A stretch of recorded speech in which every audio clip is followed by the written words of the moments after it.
नाज़रीन, programme discussion with solution के साथ मैं हूं आपका मेज़बान मुदस्सिर हुसैन। नाज़रीन, प्रोग्राम डिस्कशन विद सॉल्यूशन में आज हम बात करेंगे तहरीक इंसाफ के इंट्रा पार्टी इलेक्शन के हवाले से।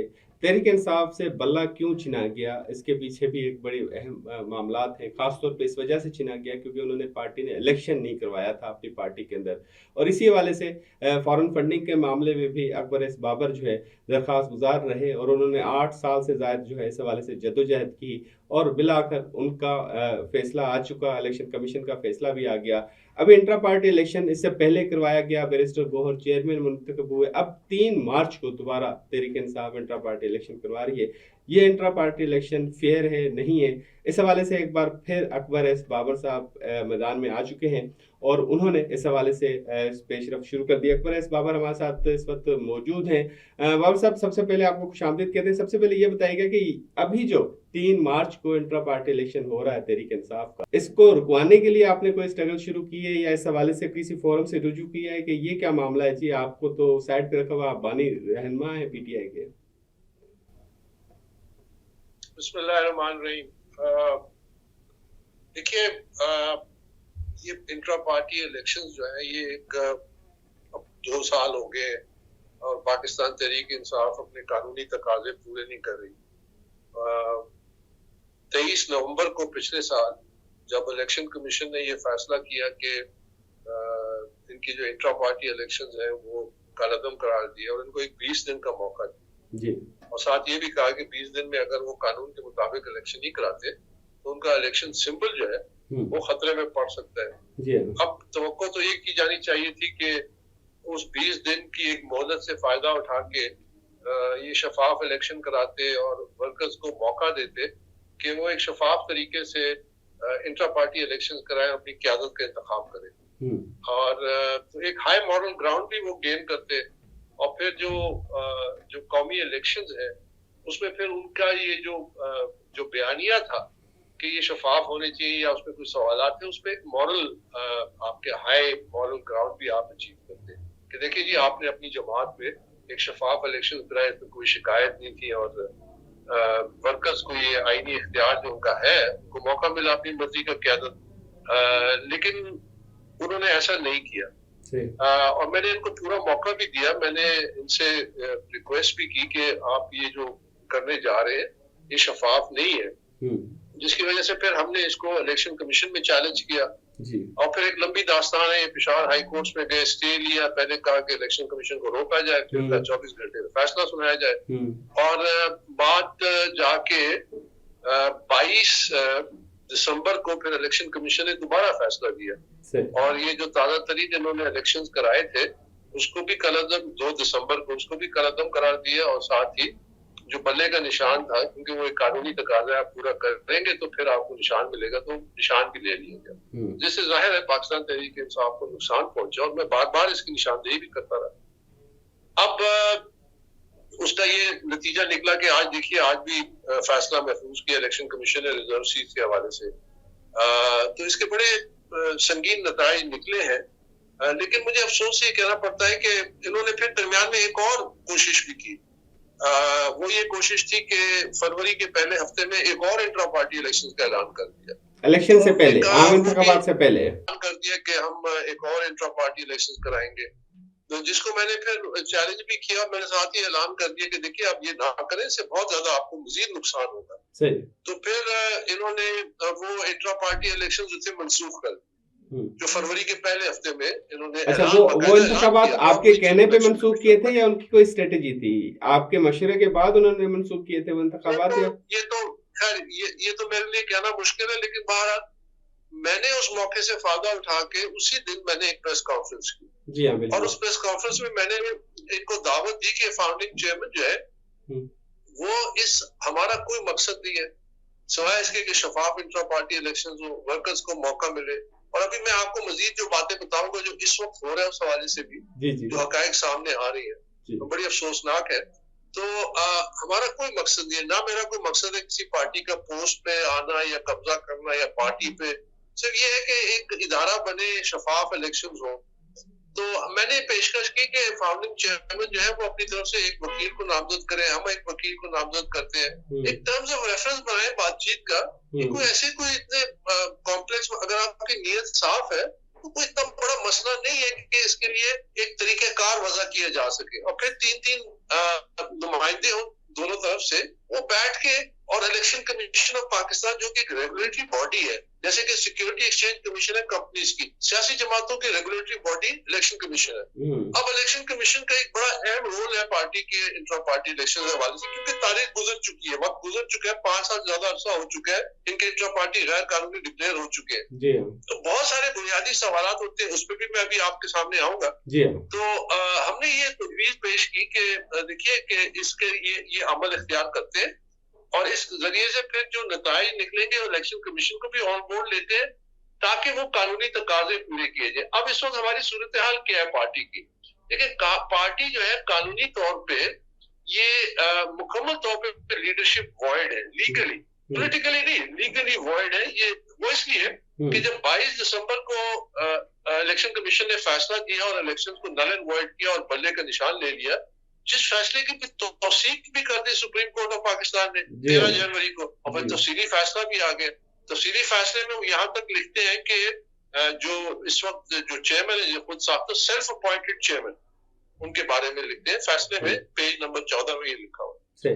तो अकबर साहब, एक सवाल मेरे जहन में आ रहा, मैं चाहूंगा उस पर थोड़ी सी वजाहत हो जाए। एक सवाल मेरे जहन में आ रहा था, आप तकरीबन 2010 से पहले तक तो पार्टी का हिस्सा थे, बानी रहनुमा हैं तहरीक इंसाफ के। 96 से लेके जब से पार्टी बनी और 2010 तक चेयरमैन इमरान खान ही बनते आए, तो इस अरसे 14 साल के अरसे के दरमियान किसी पार्टी के, आप समेत किसी और ने ये इतराज नहीं उठाया कि जी चेयरमैन आप ही क्यों? देखिए, मैं यही अर्ज करता हूँ कि हमने 2012 में जो पहला 2002 में इंट्रा पार्टी इलेक्शंस हुए थे, उसमें मैंने भी हिस्सा लिया था। उसके बाद 2012-13 में एक बड़े पैमाने पे, क्योंकि पार्टी एकदम बढ़ गई, वो आपको याद होगा अक्टूबर 30 का जलसा था लाहौर का। जी हाँ, बिल्कुल। उसके बाद पार्टी बहुत बढ़ गई, तो एक भरपूर अंदाज में इंट्रा पार्टी, उस वक्त भी मैं इलेक्शन कमीशन में गया था। मेरा दिसंबर 2012 की दरख्वास्त मौजूद है कि इसमें बहुत बुनियादी खामी है। फिर जस्टिस वजीउद्दीन के तहत एक कमीशन भी बना, उन्होंने भी वो बहुत सारे इल्जाम साबित हुए कि पार्टी में जो इलेक्शन है उसमें पैसे का इस्तेमाल हुआ, गैर कानूनी इलेक्शंस में बहुत सारे ऐसे अवामिल थे जो सामने आए, और उन्होंने रेकमेंड किया कि चंद लोगों को पार्टी से निकाल दिया जाए जो उस वक्त की टॉप लीडरशिप थी। तो बजाय इसके कि उनको निकालते हैं, उन्होंने जस्टिस वजी को पार्टी से निकाल दिया। तो ये मामला तो बड़ा पुराना है, और ये जंग बड़ी पुरानी है। जंग इस बात की है कि ये पार्टी को हमने इदारा बनाना है या एक बादशाह को कबूल करना है। अब अगर तो आपने उसको इदारा बनाना है, जो कि पार्टी मैं बनाने वाले में हूँ। अब आपने कहा ना कि मैं 2010-12 तक मैं मेंबर नहीं, मैं आज भी मेंबर हूँ। जो सुप्रीम कोर्ट ने फैसला दिया है उसमें उन्होंने बाकायदा लिखा है कि ना सिर्फ अकबर बाबर फाउंडिंग मेंबर है, बल्कि एक मेंबर भी है पार्टी के, और उस हवाले से उन्होंने सबूत भी दिए हैं सुप्रीम कोर्ट को, जबकि उसके बरक्स पीटीआई कोई सबूत नहीं दे सका कि मैं पार्टी का मेंबर नहीं हूँ। वो फैसले में आ गया, ये सुप्रीम कोर्ट के फैसले में। तो सर आपने कागजात जमा करवाए, आप मेंबर हैं तो आपने कागजात जमा करवाए जो 3 तारीख को इलेक्शन हो रहा है उसके लिए, या आपने उस पर हिस्सा नहीं लेना चाह रहे थे आप? देखिए, मैं इस सवाल का जवाब इस तरह देता हूँ कि समझना चाहिए कि देखिए एक गैर कानूनी अमल क्यों हो रहा था। मैं आपको ये एक्सप्लेन कर रहा था। जब इलेक्शन कमीशन ने फॉर्म 65 को मुस्तरद किया 22 दिसंबर को, जब फैसला दिया, वो फॉर्म 65 क्या है? फॉर्म 65 के तहत कोई भी जमात जब कहती है हमने इंट्रा पार्टी इलेक्शन करा लिया, तो जो पूरे ओहदेदारान होते हैं उसकी फहरिस्त वो इलेक्शन कमीशन में जमा कराती है, और इलेक्शन कमीशन फिर उसको तस्लीम करते हैं अगर कानूनी तकाजे पूरे हैं। जब इलेक्शन कमीशन ने वो मुस्तरद कर दिया इंट्रा पार्टी, साथ इलेक्शन सिंपल ले लिया, साथ लिखा कि फॉर्म 65 रिजेक्ट हो गया है, इसका मतलब है कि वो जो 91 ओहदे थे चेयरमैन से लेकर नीचे तक जिसकी निशानदेही की गई थी, वो कलअदम हो गए। आप समझिए बात? जी, मैं समझ जब वो तमाम लीडरशिप कलअदम हो गई, इसीलिए सुप्रीम कोर्ट ने जब अपने फैसले में चेयरमैन से के बारे में पूछा कि इनकी नॉमिनेशन कैसे हुई है, तो उन्होंने कहा जी मीडिया के जरिए हुई है। इसीलिए उन्होंने फैसले में लिखा सेल्फ अपॉइंटेड चेयरमैन। तो जब एक कलअदम की आदत, जिसने पहले 3-4 फ्रॉडुलेंट इलेक्शन करा चुके हैं, और वो एक नई मुहिम जोई में जाते हैं जी हाँ। और अपने मर्जी के नतायज गैर कानूनी तरीकेकार से लेना चाहते हैं, तो मैं उसका हिस्सा कैसे बन सकता था? नंबर एक। नंबर दो, हमारे पास शवाहिद मौजूद है जो हम इस वक्त आपके सामने नहीं रख रहे, क्योंकि जब हम इलेक्शन कमीशन में दोबारा जाएंगे 3 तारीख के बाद, उम्मीद है 3 के बाद आसपास चंद दिनों में, हम जब वो शवाहिद रखेंगे तो आप हैरान हो जाएंगे कि किस तरह ये अमल भी गैर कानूनी है, इसमें लोगों को मौका नहीं दिया गया, इसमें शफाफियत नहीं है, ये फिर वही तरीकेकार अपनाया गया कि अपनी मर्जी के जो लोग हैं उनको एक फ्रॉडुलेंट। तो इस हवाले से सर आपने दरख्वास्त तो पहले देनी चाहिए ना, 3 तारीख से पहले दरख्वास्त देनी चाहिए। आप कह रहे हैं 3 तारीख के बाद देंगे, तो 3 तारीख से पहले क्यों नहीं दी जा रही कि भाई ये गलत हो रहा है? पहले और देखिए, पहले और बाद का ये मामला है कि चूंकि ये एक और मामला भी उठ गया, ये जो जिसके ऊपर फैसला आज महफूज किया गया रिजर्व सीट के हवाले से, क्योंकि देखिए ये जो क़यादत है पीटीआई की इस वक्त, ये कलअदम है, ये लीगली कलअदम है, इसमें कोई टू ओपिनियन नहीं है, ये डिफॉल्ट है। अब ये इतने बड़े बड़े फैसले जो करते हैं सारे तमाम इलीगल है। अब आप कह रहे हैं कि पहले क्यों नहीं जाते? उसमें कानूनी नुक्ते उठते हैं और कुछ शवाहिद भी जाहिर है इस प्रोसेस के साथ साथ आते जा रहे हैं कि जो हमारे कानूनी माहिरीन है इस पे मुतजाद राय है, पहले जाना और बाद में जाना। मैंने एक दिन पहले का ये है कि कानून कहता है कि पहले ये तमाम चीजें जब इलेक्शन कमीशन के सामने आ जाए तो फिर वो अपना फैसला देते।